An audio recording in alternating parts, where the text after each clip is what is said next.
Okay, everybody. Good morning. My name is Carrie Headley. I'm here with Head in the Game Fitness, and I also have my friend Melanie Knights here with melanieknights.com. We have something pretty cool in store for you. We are both health coaches. We are both of a similar mind of how we want to help women change their life and change their health.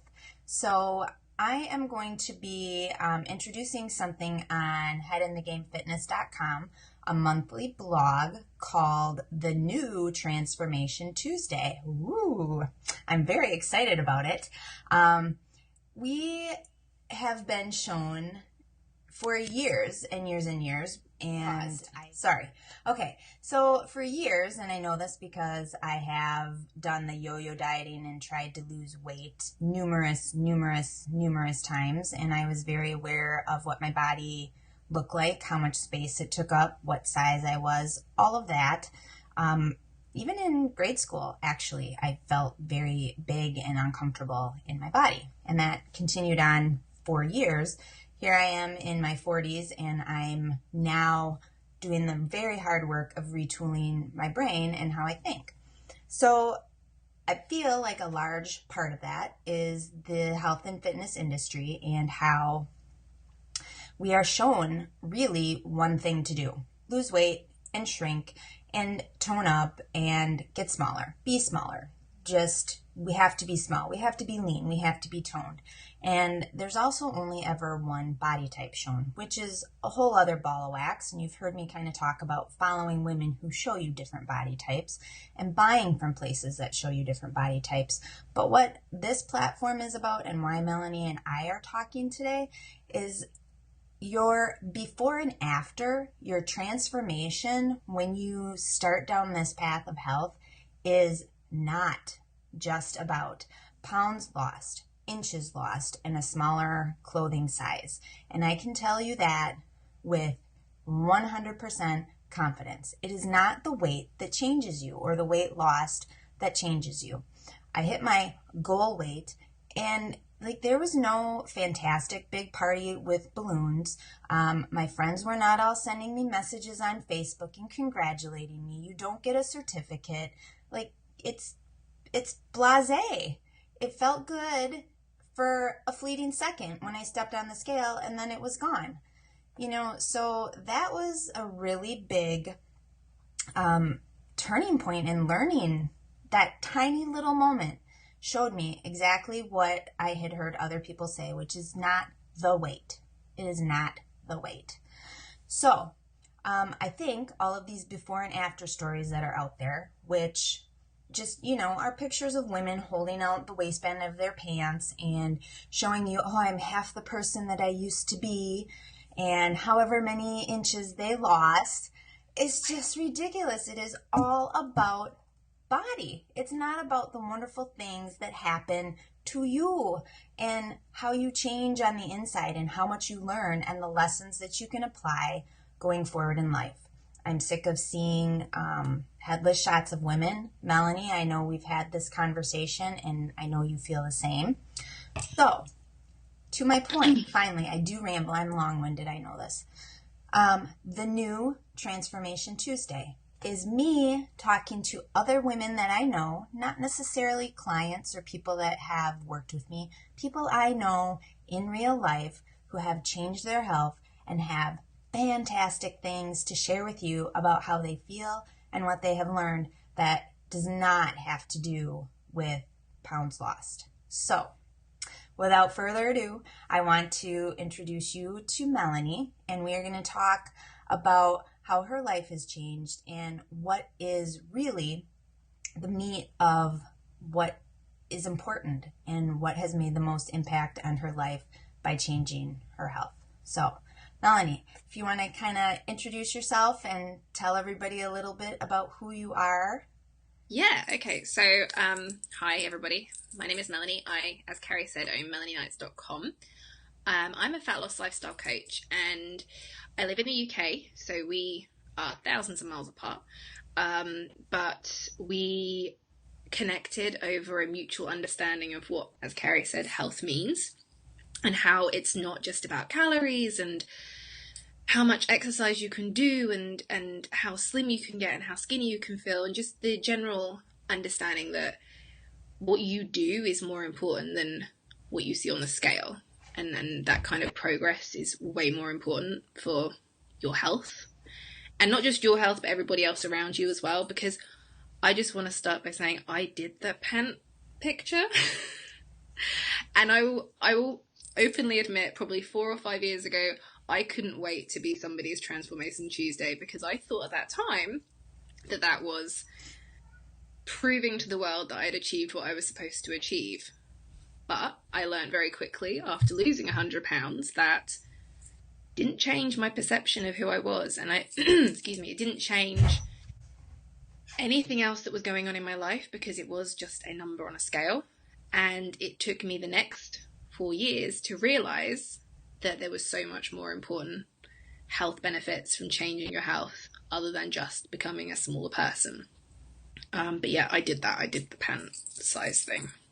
Yes, I did it too. I have a before and after story out there about me, and it was very weird when I was writing it and I was kind of interviewed for it. I still did not feel like I was there. I don't know what I thought there was going to be, but I didn't feel like I was there. I wasn't ready to share that story still. It's a very weird thing. You want it, and yet when you achieve it, it's kind of disappointing because it didn't do what you thought. Yeah. I've openly talked about this before, because my journey began with my bigger reason being that I was getting married.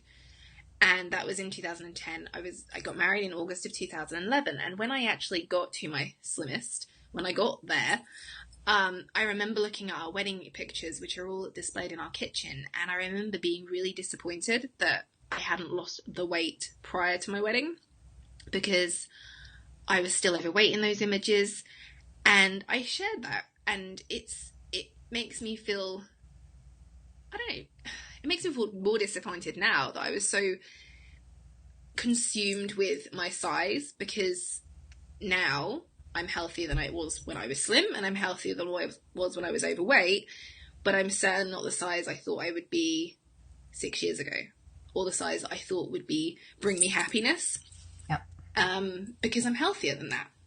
And I guess that was the thing. You hit it on the head there, that weight loss doesn't equal self-acceptance, and it doesn't change what's going on up here, because there's so many reasons why I was overweight. It wasn't like somebody was force feeding me food and I had to deal with all of that emotion. Yes. And what got me from being an obese child, my first diet, I went on my first diet when I think I was 12 or 13.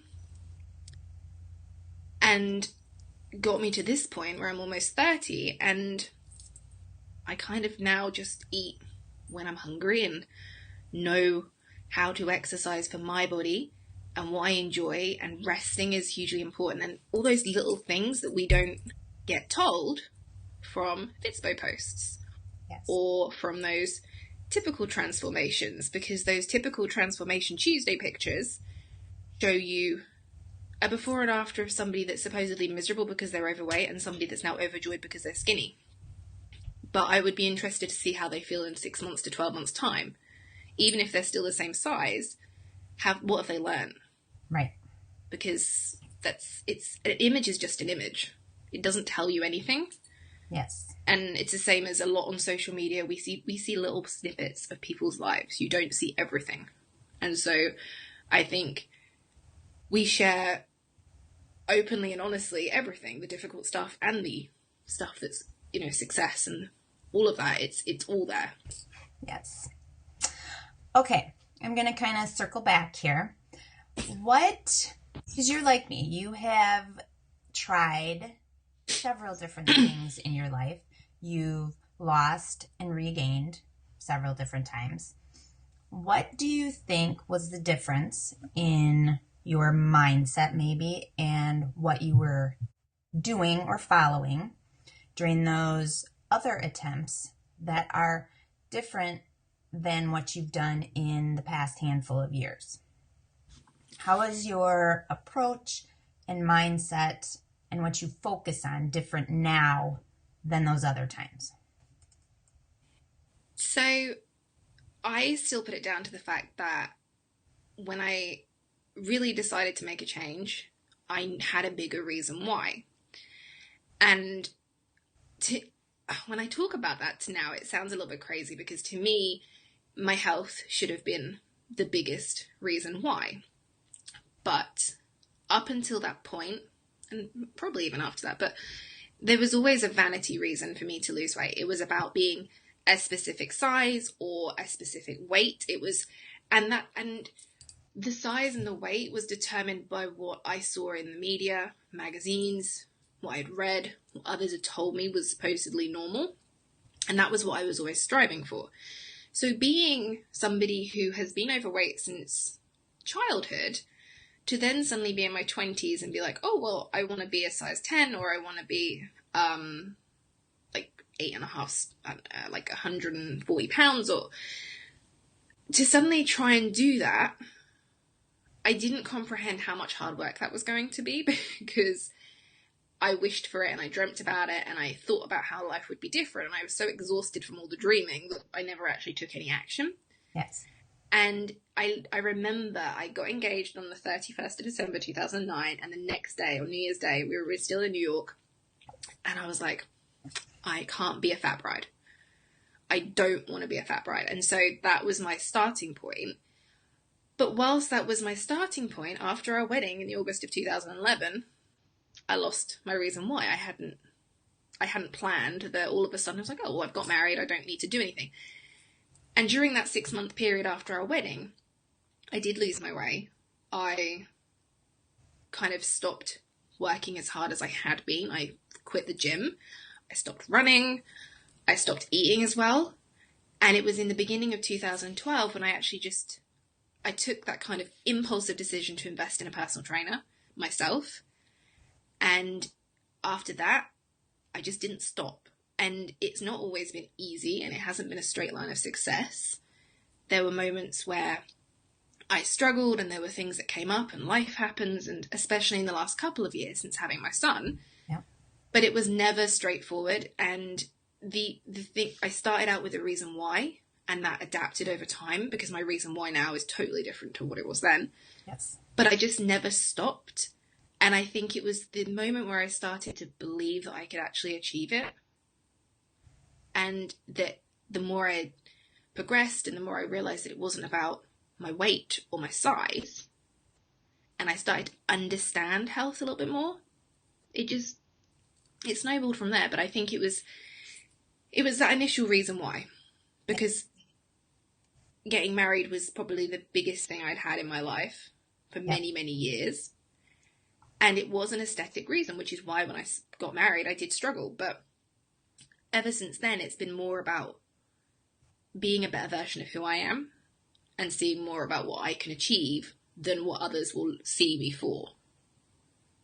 Because my weight doesn't define who I am. Right. Okay. Big why. You hit on one of my questions. How do you view food and how you eat now versus at other different attempts for change in your life? So for me now, food is just fuel. Food is not good or bad. Food is not, there's no labels. It's neutral. And I have learned how to eat in a way that keeps me feeling full, keeps me feeling satisfied. I have learned which kind of foods will keep me full until lunchtime, which kind of foods will send me craving. I've learned that through, nobody can teach you that. You have to learn that yourself, but you have to take the first step by realizing that that's a big deal. Previously, it was all about processed diet foods, 100-calorie snacks, Biggest Loser shakes, Biggest Loser soups, Biggest Loser bars, Biggest Loser. Slim Fast was a huge thing that I always used to have, and my mum used to have it in the house. So from a very young age, I was always around that. So to me, it was always, I didn't think that I could lose weight eating real food. I thought that I had to use somebody else's strategy. Thought that I had to go on a diet plan, something that was going to really restrict my calories because I only knew of calories in and calories out. Mm-hmm. And I thought that if I did that for long enough, I would lose weight. And all that ever happened with that was I was miserable because I actually really like food. Yeah. And I fell off the wagon and I would have to start all over again.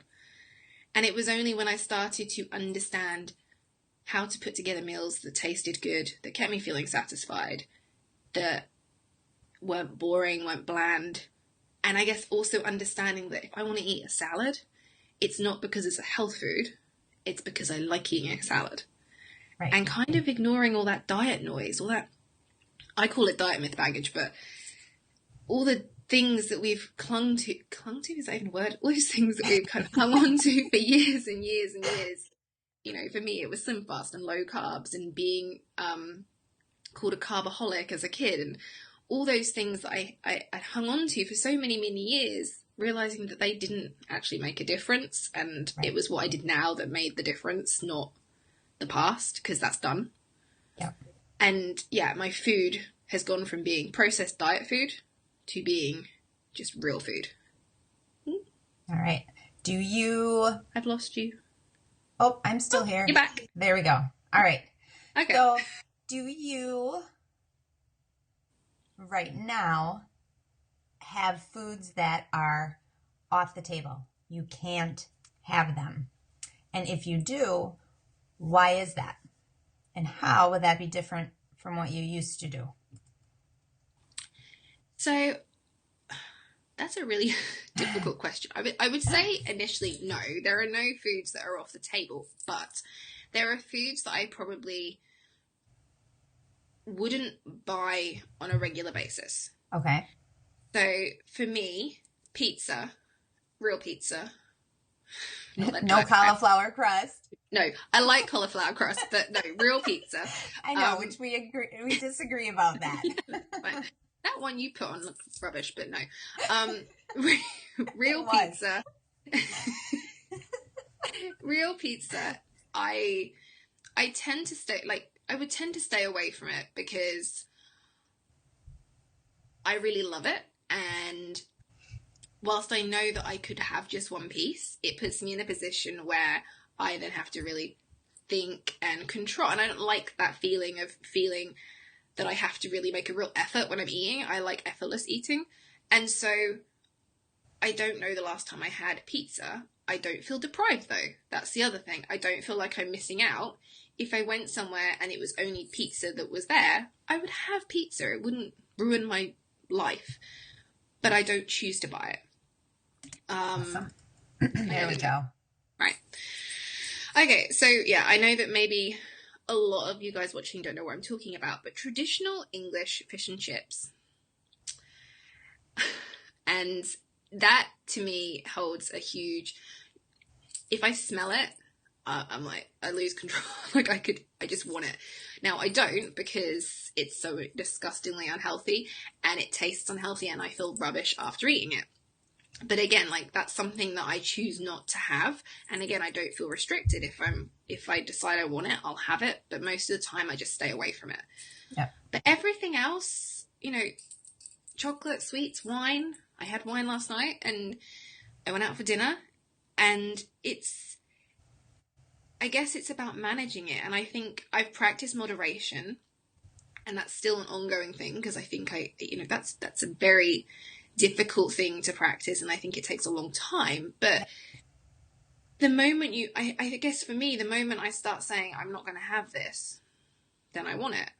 And there are dieting things I picked up over the years that I would say I still implement. You know, having healthy foods in the house does mean you're only going to pick the healthy foods. Yep.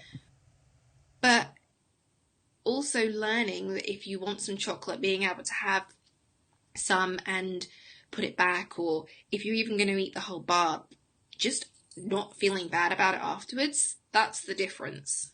But I wouldn't say anything is off the table. It's just how I manage it, because I don't want to have to feel like it's a lot of effort, and I don't want to find myself feeling the way I felt 6, 10, 15 years ago about food. Right. You reminded me of one thing that I shared with my email list, which is it's from a habit book by Gretchen Rubin. And heck, if I can think of the name right now, because it's like about 10-word long title, I can't think of it. Anyways, Gretchen Rubin is the author. And she talks about whether you are an abstainer or you practice temperance. I happen to fall into both categories. Like you're saying with pizza, to have it in your house would require a lot of energy exertion on your part and thinking about how to eat it sensibly so you don't keep it in your house. So in that sense, you abstain from it in your house. You know you can have it if you went elsewhere and it wouldn't feel like it was an energy suck to manage that meal. But for you, it works to abstain within your four walls. And so it doesn't feel like it's a rigid thing or depriving thing. I'm that way with cookies and ice cream. I love to bake. And homemade cookies are really my downfall. Packaged cookies don't hold the allure for me. But I have to be very careful. If I do decide to bake, I have to have a plan to get them out of my house.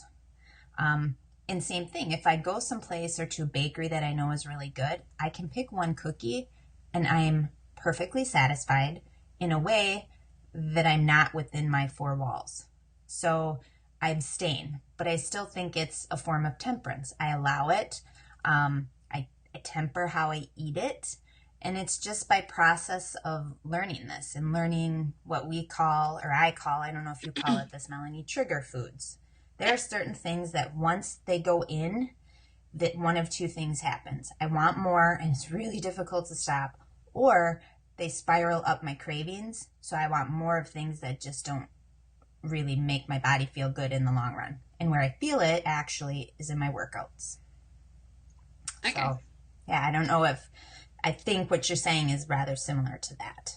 Yeah, I definitely talk about trigger foods as well, and I know that when I've talked about it, I've talked about three things in particular I know are trigger foods, and it's pizza, traditional English fish and chips, and like sweets, like Sour Patch Kid, that kind of sweets. Okay. But interestingly, I also talk about the fact that it's a real practice that in those moments that when those trigger foods cause that craving to happen, making the choice. And I know that is such a huge practice because ultimately it's then going to be your choice as to how you react. And I certainly don't have that one down perfectly. But that's why I just choose not to have them in the house. I think it's and I think it's those things that kind of are about mindfulness, but they're so basic that I think we kind of ignore it. Yes. But actually, when you're first starting out, it feels very restrictive to abstain from having those things, because especially if, like me, my diet was so full of processed foods, and whilst I actually enjoyed healthy foods, I just ate a lot of rubbish. I think it was really a moment that I moved out and got my own house. That was when I started to be like, oh, there's nobody to tell me not to eat that food. And so I would buy more and more processed food, which I hadn't really had as a kid. And so for somebody who went through years of processed food diet to suddenly be like, I don't want to eat this anymore, I would have struggled. Yeah. But you can take it one thing and take out the pizza or take out that or move it to once a week and it takes time. Yes. But yeah, I would say now I have it down to just don't put it in the house. I don't like to bake. I can't. I'm a throw everything together. So baking is too much hard work for me. So I'm quite happy with that. I don't bake at all. But it's the same with like snacks. I have snacks in the house and I can manage it. I actually had this conversation with somebody last night where she said I couldn't buy this many snacks and keep them in the cupboard because I would just eat them all. Whereas I'm quite happy just to have one and that's it. Yes. But it's different for everybody. That's the thing. It's different for everybody, right? What works for you? Yes, exactly. Okay, so I want to kind of get off of talking of food a little bit. We haven't talked about this so much. We tend to talk more about habits and mindset and food piece, and you and I talked a whole lot about movement. Okay. But what has changed for you now that you're in this really great positive space, feeling good about who you are and your body? What's different in how you move and how you view exercise? Okay, so I would say it's two different things. Before, I guess, I would join a gym and I hated exercise. I've talked about how I used to just hate even walking, like from my office to my car. I would hate walking. And I do remember how if I walked any distance, how painful it was, my legs, my shins, just how much it hurt. And obviously now I look back and I'm like, well, of course it did. You were carrying like 100 extra pounds around. It's going to be pretty tough. But I just hated any kind of movement. And I reflect a lot on that. And I think as a kid, I hated sports. I hated going and doing sports class. I would write notes to get out because nobody ever had any faith in me when it came to physical activity. When I was at school, sports was a popularity contest, and if you were not brilliant at it, you were just put in like this like group to one side, and nobody ever kind of encouraged it, because it was like, well, you're rubbish, so you don't care. And it was this assumption that I didn't care, but there was no encouragement. And so I just, for the next 10 years of school, decided I didn't like sports. Yeah. And as I got older, so when I left school and as I got older and joined gyms in different places, I always felt uncomfortable. And I guess I always made excuses why I wouldn't go to the gym. Oh, I'll go tomorrow and I'll do double the workout, or I'll do 30 minutes tomorrow instead of 15 minutes today, or whatever it might be. But then even 6 years ago, when I went to the gym getting ready for my wedding, I didn't have a clue what I was doing. And I would go and I think I used to just go and I'd do like the 4 pieces of cardio equipment they had. I did 15 minutes on each, an hour, and then it was done. And I remember somebody telling me once how they would try and burn off 100 calories in 10 minutes. And so I would try and do that. And then I would just do like a million crunches because that was how I was going to get a flat stomach. Yeah. And now there's a couple of different things. When I invested in a personal trainer for myself a few years ago, he taught me how to lift weights. He had me doing all kinds of like with kettlebells and just introduced me to pieces of equipment that I didn't even know existed.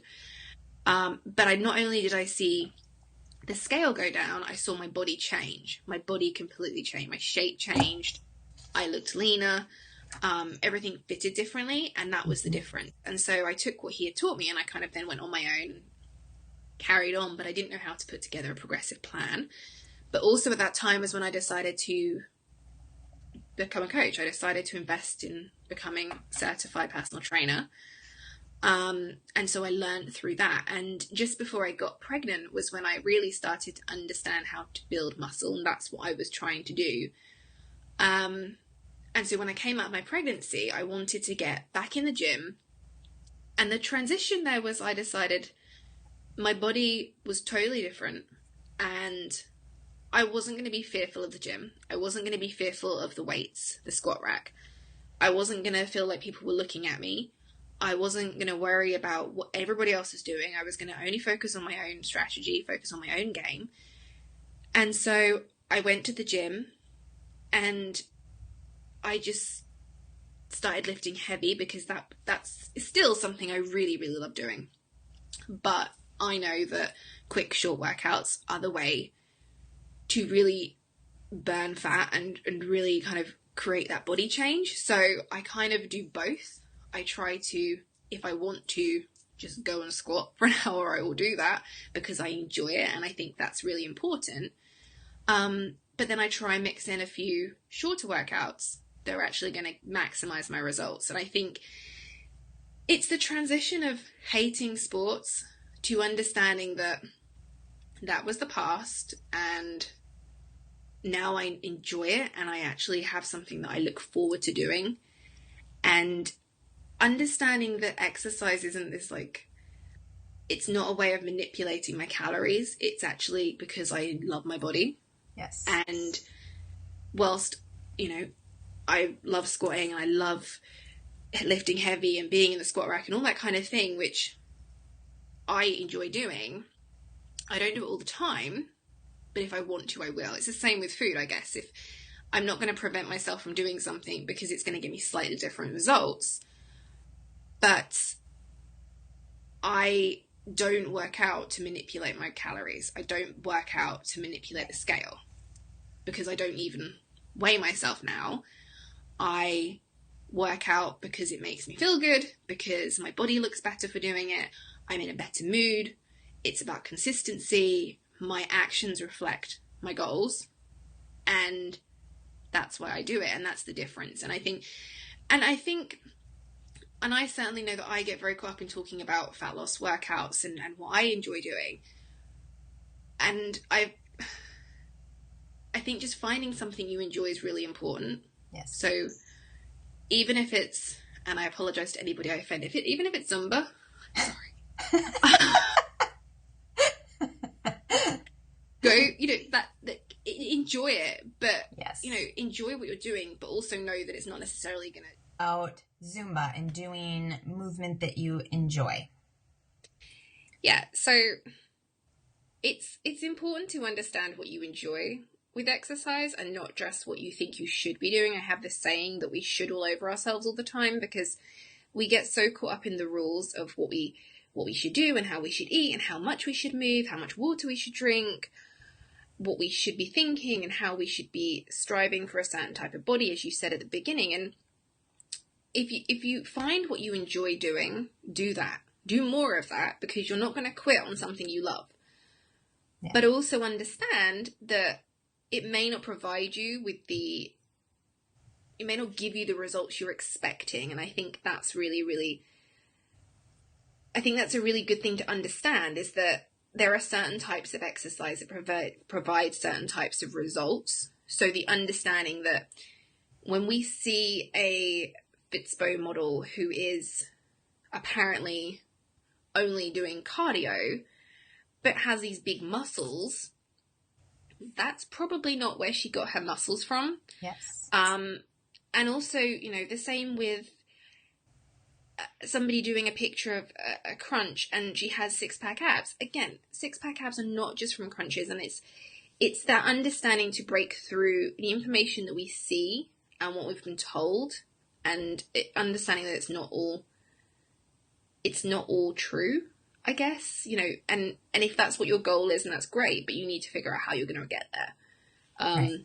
And doing it in a way that's not miserable, because being lean is not always healthy, but being healthy can be lean. Right. And so, it's deciding what's more important.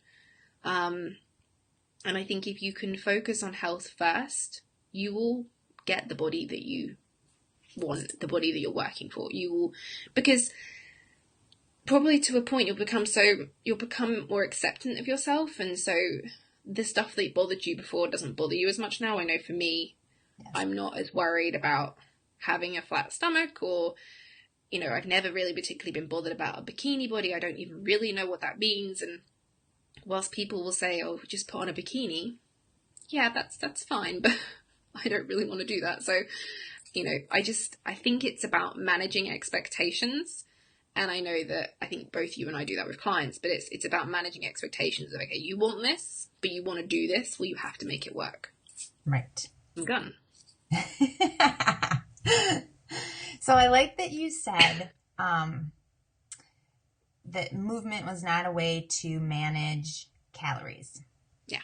One thing that I found very difficult with some of my clients, and these were early on women that I worked with when I was still rather calorie driven, and I've since moved away from that. But at any token, I'm talking about MyFitnessPal. I don't know, I'm assuming you know of it in the UK also. Oh, I was FitnessPal obsessed last year. Yes, it's what I really don't like about that program, and there might be a way to fix the setting, I don't know. But if you enter in your movement in there too, it gives you more calories to eat. So it's as if you are earning food through movement. And that's really not at all what movement is intended for. In fact, movement is not really your weight loss, your health change tool, so to speak. It's one piece that helps and complements, but if weight loss, well, I don't want that to be anybody's focus. That might be where you're starting, and that's fine. Movement isn't the catalyst for that. It's a complement, but you don't do it in order to be able to eat certain things. That's a flawed approach that might not show itself to you right away, but it will at some point. So I like that you also hit on that it's not a method to manage and manipulate calories. It's exactly and right. I mean, even I remember a few years ago, because even though I live in the UK, we celebrate Thanksgiving. Just us, nobody else does it, just us. But we had Thanksgiving dinner, and I was literally, I think I was like 10 pounds away from goal weight, and so I didn't even really indulge. But the next day, I just went for a 5 mile run because I had to burn off what I'd eaten, and I would never do that now. Not, I don't have the time, but I would never do that now. And as you said, it's that shift away from, and I do hate that about MyFitnessPal as well. I think you can remove it. I'm not sure how. I mean, I'm not advocating MyFitnessPal, but you can remove it. But it's not seeing exercise as a way to manipulate a tool, but also not seeing it as a burden, because Right. if it becomes a burden, then it's game over.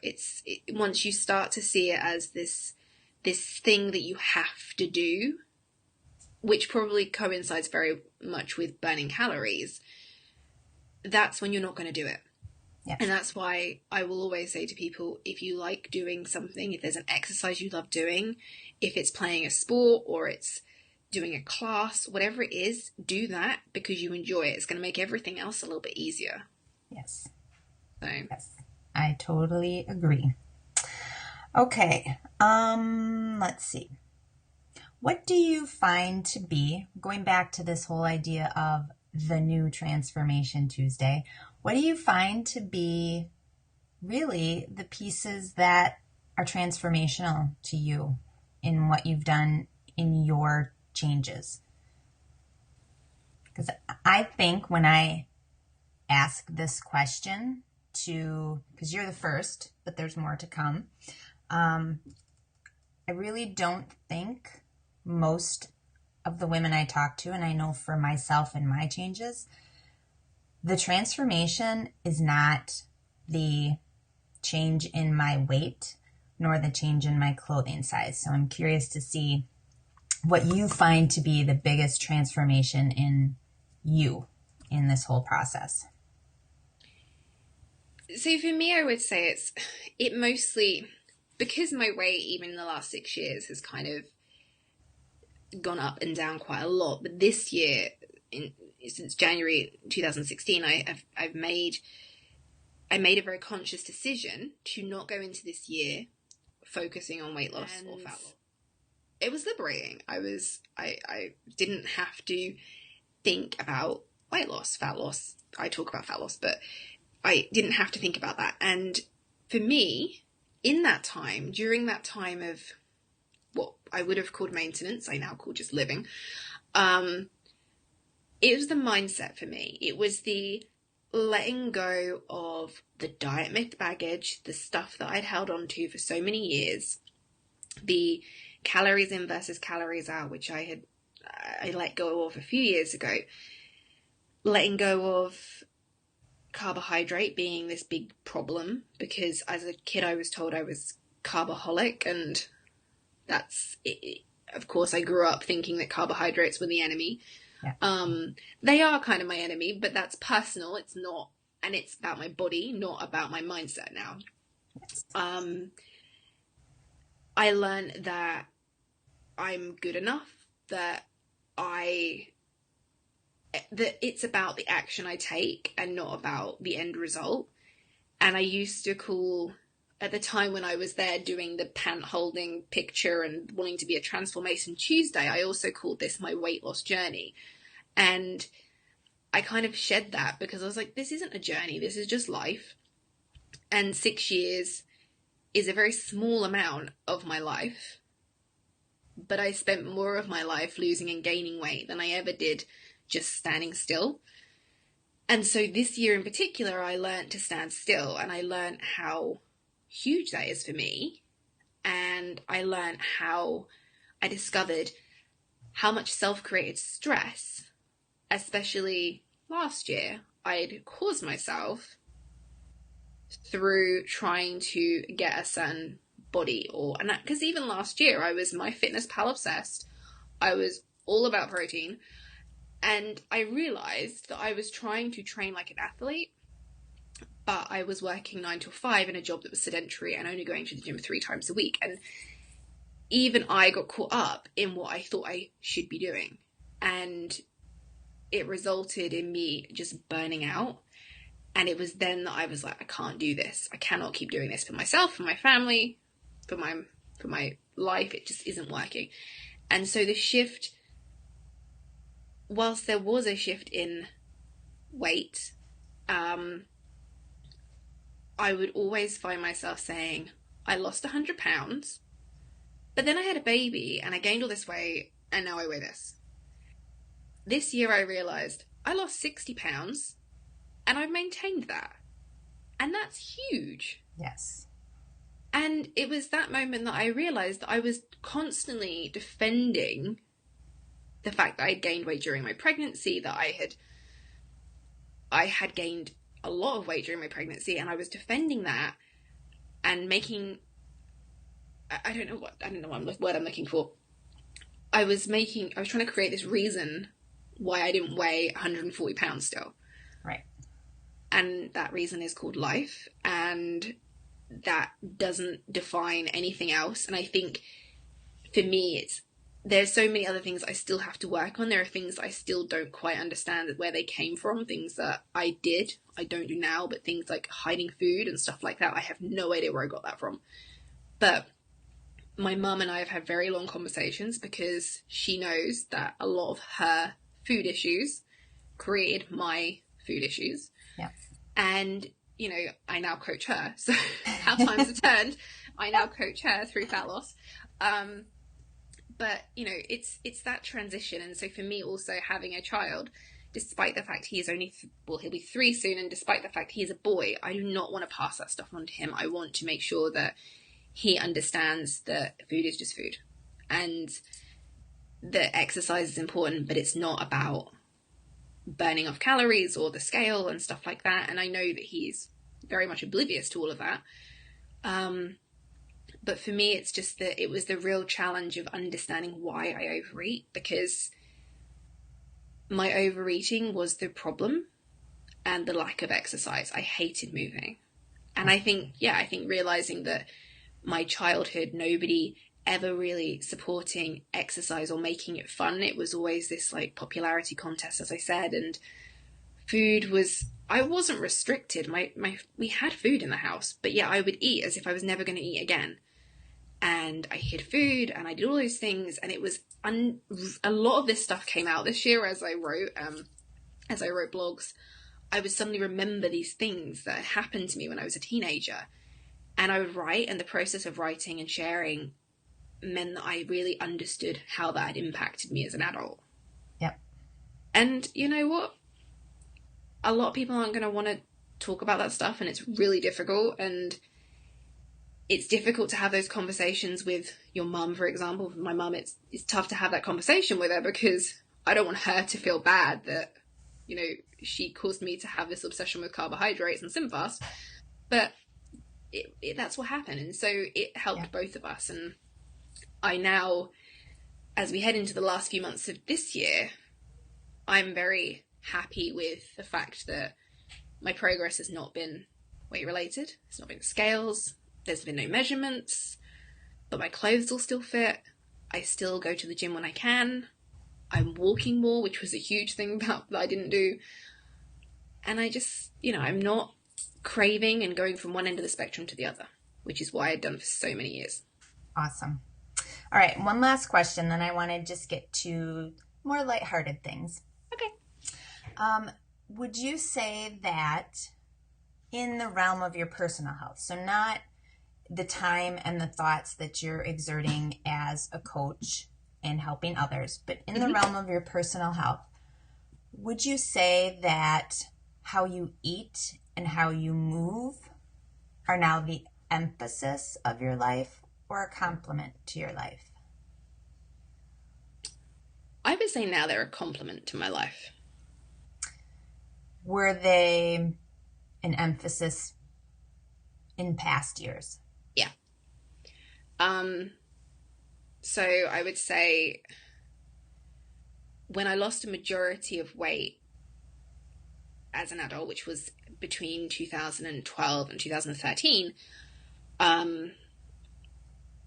I made sure that everyone knew that I was losing weight. That time I did abstain from everything. I counted out my spinach leaves and my strawberries, and I made sure that I was not over my calories at all. And I didn't see it as restrictive at the time. I was actually talking about this last night. I didn't feel that it was restrictive. I didn't see it as restrictive. I saw it as me being dedicated. I used to love that Fitspo post that obsessed is what the lazy call dedicated. I don't know, something like that. Yeah. Some rubbish. I used to use it all the time. I was dedicated. I was also somewhat obsessed. I would choose to get people to come to our house and eat here so that I didn't have to choose from a menu because I couldn't make a choice. I couldn't make a healthy choice. I would feel like I was missing out. I would have food FOMO. I would feel guilty. I would then have to go to the gym and do double the workout.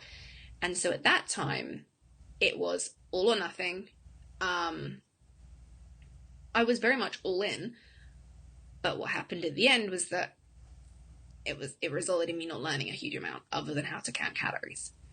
And at that time, I was then probably, rather than being known as and I don't think I was known as the overweight person, but I mean, I guess I maybe felt like that.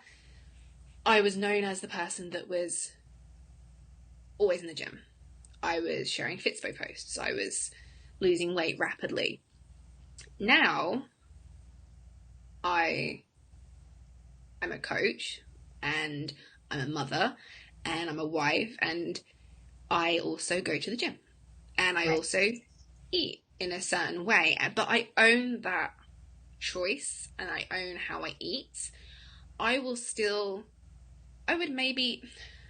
guess I would have to make a choice, but I guess if I was put in a position where I had intended to go to the gym, for example, for a workout, or I wanted to get a workout in and something else came up, I would certainly try and manage it because I enjoy going to the gym and I enjoy having my workout and it's going to make me feel better. So I will certainly manage my time so I can still get that workout in. But I'm not going to not spend time with somebody or not see them because I have to go to the gym. It's about balance. Yes. And it wasn't before. I didn't see it as extreme because it was like, well, I'm not binging. Well, it was the other end of extreme. Yeah. And I don't know how I did it for so long, to be fair. I mean, it was a year of restriction. And sometimes I'd go to the gym in the morning and in the evening. To have that time now would be amazing. But I don't, I just saw it as that was my goal and I had to get there no matter what I had to do. And I would constantly push through. But what was really interesting, and I've talked about this with my VIP email list, is that I had these breakthroughs during that period. I had 2 breakthroughs during that period where actually I did less and did shorter workouts and walked and discovered all of a sudden I lost like 4 pounds when I expected to gain weight. But it took me another couple of years to really see that that was because I'd calmed down. I won't swear. I'd calmed down and I wasn't being as extreme and I was allowing myself to rest as well as work. And that's the difference now. If I wake up in the morning and I'm tired, rather than pushing myself for a workout and half-assing it, I will go for a walk because that will be just as beneficial to me as going to the gym. And I'm not doing, I'm not, I'm not, I'm not doing anything. That doesn't make sense. But I'm not going to push myself to the extremes I have done before because it's not healthy for me. Yep. Would you say, and this is rather, oh gosh, it's maybe not the right word that I want to focus on, but would you say that you're happier now, or do you feel more relaxed? What's the difference now? Like I would happier, say I know is subjective. That's not the right word that I want to say. How do you feel? Just your life feels I different literally now. wrote, How? I wrote an email today actually to my email list, and I said that I feel content. And I said that feeling content is not about giving up, or that you're not doing enough, or that you're not good enough, or that you're not going to bother working harder, because I still have plenty of physique related goals. I still, yes, my body's never going to be perfect, but it's perfect for me. And my body does more than it's ever done before. I still want to improve my health. I still want to improve my fitness levels. And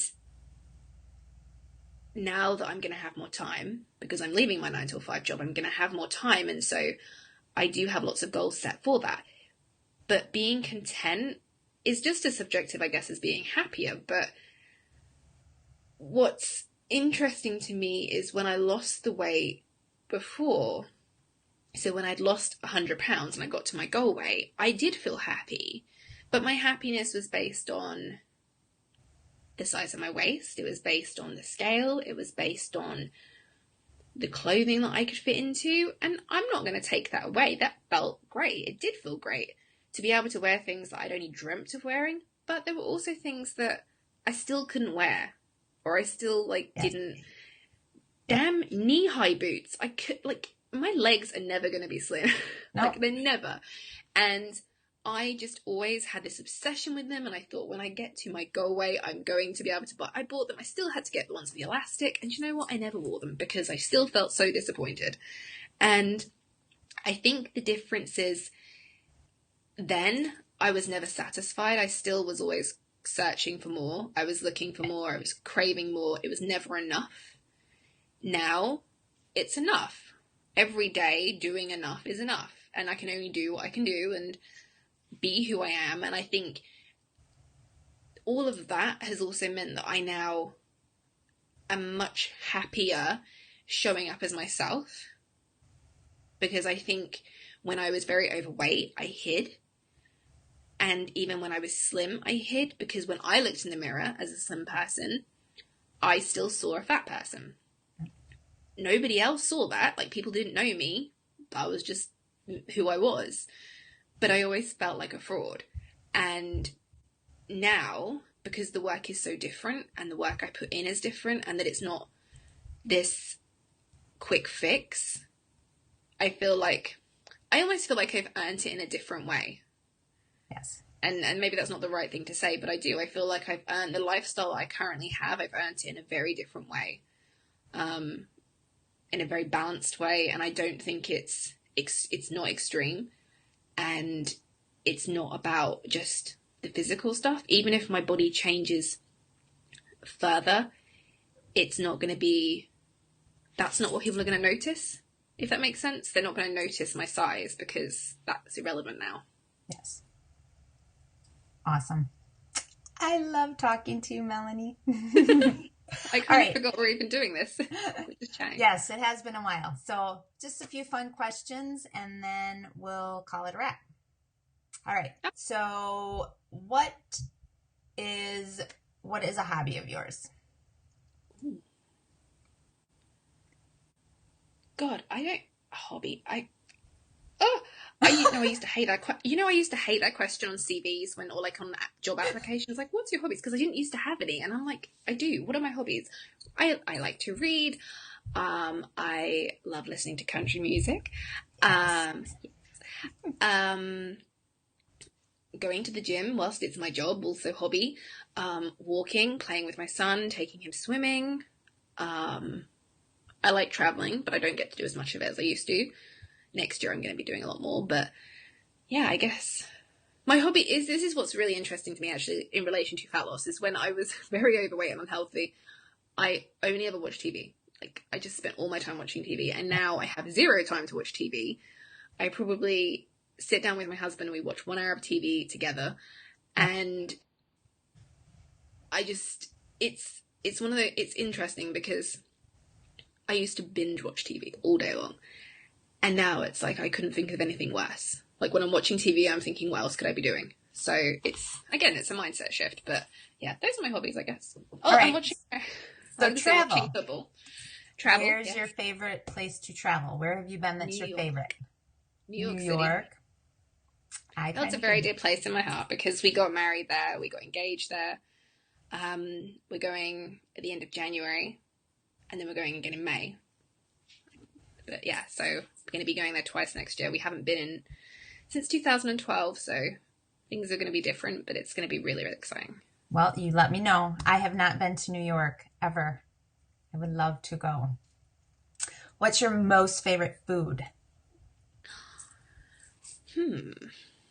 That's a tough one. I guess I love Mexican food, but I don't think I've ever really had proper Mexican food. I've only had the Mexican food I make. My favorite thing that I like to make is this, like, just ginormous Mexican salad.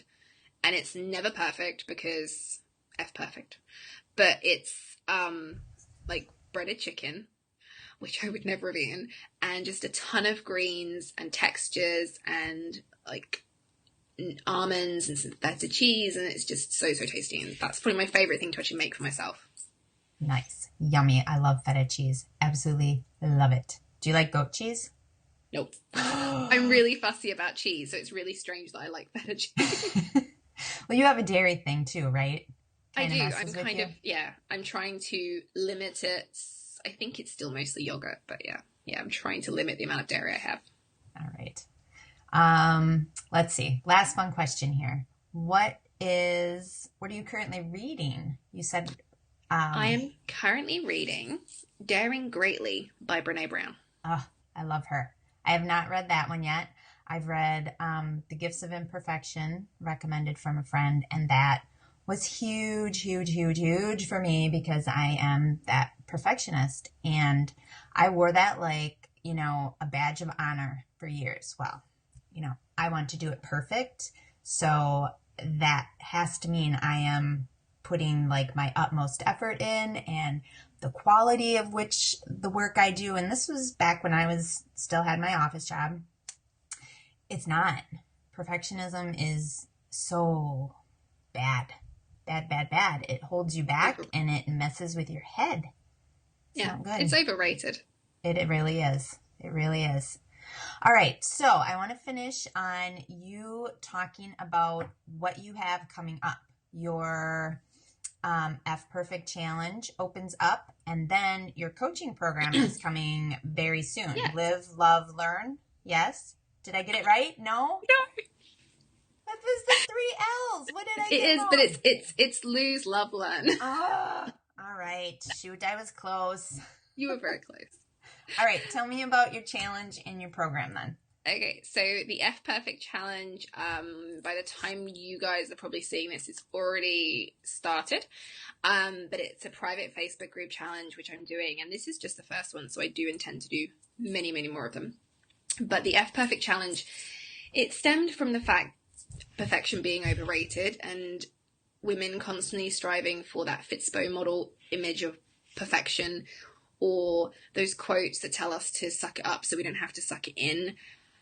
And just my frustration at the fact that being enough for yourself means that you will be enough for everybody else. And I never saw myself as a perfectionist, but when I became a mother, I realized that I was spreading myself so thin, trying to be everything for everybody else, that I was being nothing for myself. And one of the things I actually took away from the book that I'm reading at the moment is how, as women, because I coach women, as women, we tend to go to bed telling ourselves that we didn't do enough, and we wake up in the morning saying that we haven't had enough sleep. and what have we got to do that we didn't do yesterday, and that kind of thing. So the reason I did I'm doing the F Perfect Challenge is because I want to create a community of women who, one, want to give Fitspo the middle finger, want to lose fat and love who they are, but not do it in a way that feels miserable and restrictive, not do it in a way that means that they have to be eating plain spinach leaves with plain grilled chicken and that they can't go out for dinner and they have to take Tupperware everywhere. I'm a huge fan of food prep, but there is extremes of it, and I want women to understand that diets are BS, and that the stuff that we have been taught is flawed and there are other ways of doing it, and that your health should be more important than vanity, because your metabolism just doesn't care about your vanity. It doesn't care what size jeans you're wearing. And I know that when I was very overweight, I never thought about my health, despite the fact that I would have probably, if I hadn't made a change, I would have ended up with high blood pressure. I would have ended up diabetic. And I just was oblivious to it. And so F Perfect Challenge is 14 days of fat loss topics in a private, safe environment. And it's going to be awesome. I'm really, really looking forward to it. It starts on, well, where we are at the moment, it starts in like a couple of days. But it's going to be so much fun. But I'm going to be running it again, so it's going to be really, really good. And then Lose, Love, Learn. I'm sorry. Love, Lose, Love, Learn is a 90-day coaching program, because I very much believe that we are successful every single day, rather than it being in a year. And for me, I would like, I'm opening it up at the end of September, and it's going to be, the coaching program starts October 1st, because that will take us to the end of 2016. And actually at the moment, I think there's something like 120 days left of this year. And in the 90 days that we will have together in the group, in the coaching program, I want to be able to help women embed enough healthy habits that they don't have to start a new diet on January 1st. They don't have to start afresh. That they don't go into the holidays with an all or nothing mindset of, the Halloween candy and Thanksgiving and Christmas. Those are individual days. They are 3 days out of 3 months. And the holidays are difficult for me, which is also why I'm doing it, because the holidays hold a lot of emotion for me. They've always been very stressful. And I want to create a supportive group where we can be successful and we can share every day for 90 days. And at the end of 90 days, you've embedded 90 days of habits. You've been successful for 90 days. You've practiced all of these things for 90 days. And January 1st, there is going to be no bloated, I'm going to cut out sugar and lose 50 pounds this year. Right. There is just going to be a continued progress. And that's the aim of Lose, Love, Learn. It's based on fat loss, self-love, and learning how to quit dieting. Awesome. All right. Thank you, Melanie, very much for spending time with me today. And for those of you watching, go to melanieknights.com. You can find Melanie on Facebook. She is on Twitter, on Instagram, all over the place. You can get lots of her great messages and follow her. She has lots of inspiration for you, and very practical, very real, very no nonsense. Like, this is not bullshit. This is life stuff. So you will like her. All right, Melanie. Thank you. Thank you. Thank you for having me. Bye-bye.